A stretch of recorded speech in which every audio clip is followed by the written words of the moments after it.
রাঙামাটি ট্যুরে গিয়ে বাঁশ খাওয়ার সেকেন্ড পার্টে আপনাকে স্বাগতম। যারা যারা এখনো ফার্স্ট পার্ট দেখেননি তারা জলদি জলদি করে আমার ফেসবুক পেজে গিয়ে ফার্স্ট পার্ট দেখে ফেলুন। ফার্স্ট পার্টের শেষে আপনারা দেখেছিলেন আমরা শুভলং ঝর্ণাতে যাচ্ছি, তো চলুন তাহলে আজকে সেখান থেকেই শুরু করি। আমরা চলে আসছি শুভলং ঝর্ণাতে, সবাই এখন নামি। শুভলং ঝর্ণাতে যাচ্ছি, সিঁড়ি বেয়ে বেয়ে উঠতে হয় একটু, তারপর হচ্ছে যাইতে হয় নিচে। আমাদের সবার বোটগুলো রাখা, হাঁপাই গেছি পুরা। বেশি সিঁড়ি কিন্তু উপরে উঠতে হয় না, তারপরে অনেক কষ্ট লাগতেছে। ওই যে রোদে দিয়ে আসছি আমরা, এই জন্য এখান থেকে মনে হয় সুন্দর করে বুঝে যাচ্ছে। এই সিঁড়িটা দিয়ে আমরা উপরে উঠে এখানে আসতে হবে। এই সেই শুভলং ঝর্ণা, যেটা দেখার জন্য আমরা এত দূর থেকে আসছি।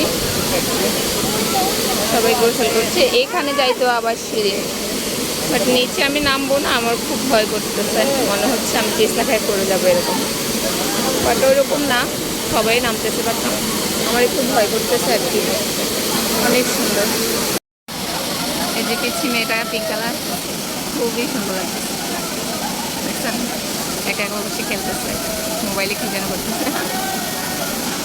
সবাই গোসল করতেছে, আমি এক একজনের রং দেখছি। ওরা মজা করতেছে আর আমার ভালো লাগছে।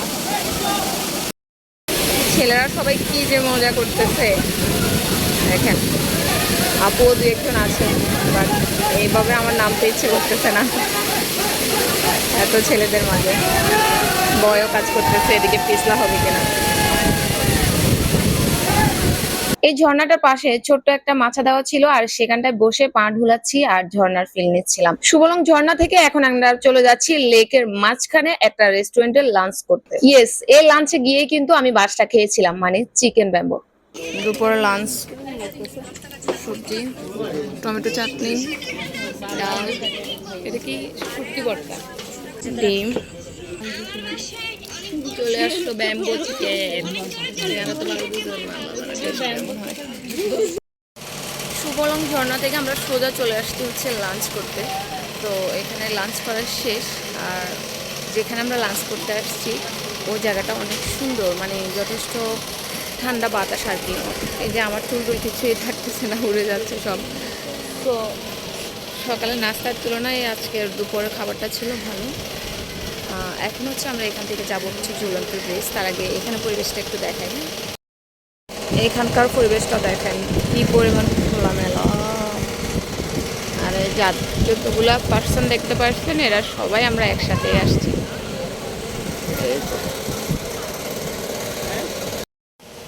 আমি হচ্ছে এখান থেকে পান নিয়েছি খাওয়ার জন্য। এখানে একটা দোকান আছে, ওইটাতে হচ্ছে পান পাওয়া যায়। এই যে পান নিলাম আমি খাওয়ার জন্য, এখন খাবো মিষ্টি জর্দা দিয়ে।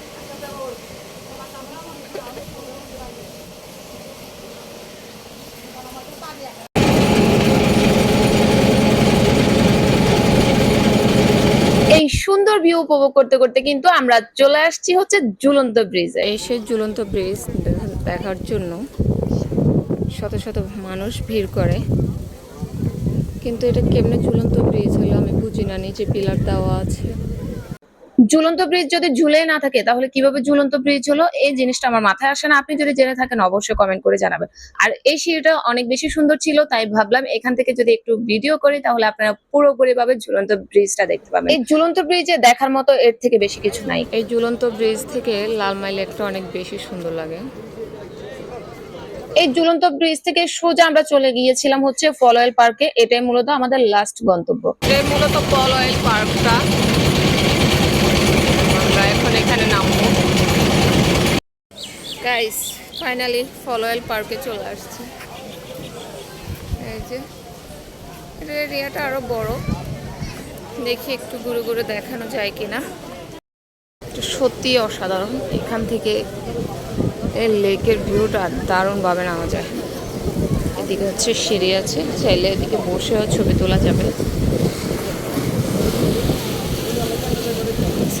সুন্দর না? এই লেকের পাড়টাতে যখন আমি নামলাম তখন আমার কাছে ফিল হচ্ছিল যে আমি কক্সবাজার সমুদ্র সৈকতে আছি। আর এখানে এই পানিগুলার সাউন্ড এত বেশি আসতেছিল, কোনোভাবে আমার কাছে কক্সবাজার থেকে কম মনে হয়নি। তো চলুন এখন আপনাদেরকে চমৎকার একটা জিনিস দেখাই। এই লাভ শেপটাতে প্রচুর পরিমাণে তালা ঝুলছে, চাবিগুলা কোথায় আল্লাহই জানে। এখানে মানুষ হচ্ছে নিয়ত করে তালা লক করে যায়।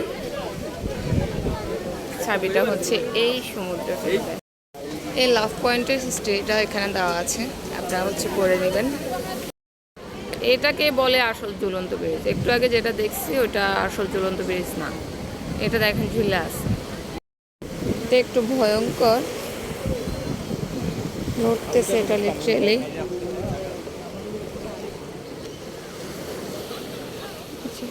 একটু হচ্ছে চলে আসলাম, এখান থেকে হচ্ছে সাগরের ভিউটা জোস। এটাতে হচ্ছে সুন্দর একটা রেস্টুরেন্টও আছে, আমরা চাইলে এদিকে এসে খাওয়া দাওয়া করতে পারেন। পলয়েল পার্কের একদম উপরে উঠেছি, আর এখান থেকে ভিউটা দেখেন কি যে সুন্দর। এটার উপরে না উঠলে বোঝা যাবে না। এই পলয়েল পার্কটা কিন্তু বিশাল বড় এরিয়া একটা নিয়েছিল। এখান থেকে হচ্ছে আমরা নিচ থেকে যখন উপরে উঠি, আর উপরে ওঠার পর এই ভিউটা এত বেশি জোস লাগতেছিল। আর পুরা রাঙামাটিতে এত বেশি প্রাকৃতিক বাতাস, যেটা সত্যি আপনাকে মুগ্ধ করবে। এত বেশি ভালো লাগে এই বাতাসটা, মানে বলে বোঝানো যাবে না। তো আমি উপরে উঠছিলাম, এখন হচ্ছে আমি উপর থেকে নিচে নামছি, অন্য একটা সিঁড়ি দিয়ে আবার উপরে উঠবো, আর আপনাদের প্রাচীন কিছু নিদর্শন দেখাবো। অন্য সাইড দিয়ে উপরে উঠতেছি এখন। উপরে নাকি অনেক সুন্দর। ওয়াও, এটা অনেক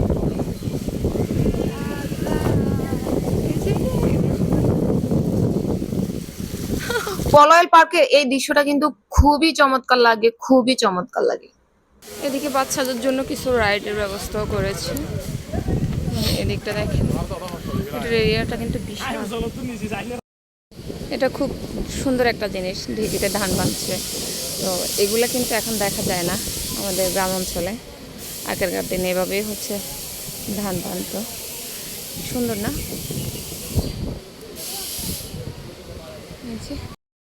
এই জায়গাটাও কিন্তু অনেক সুন্দর, চাইলে এখানে একদম নদীর মাঝখানে গিয়ে হচ্ছে ছবি তুলে আসতে পারেন, ভিডিও করতে পারেন, অনেক সুন্দর ভিউ আসবে। তো বলো তাহলে রাঙামাটি ট্যুরের ফার্স্ট পার্ট এবং সেকেন্ড পার্টের ব্লগটা তোমাদের কাছে কেমন লেগেছে, অবশ্যই অবশ্যই কিন্তু কমেন্ট করে জানাবে। বাই।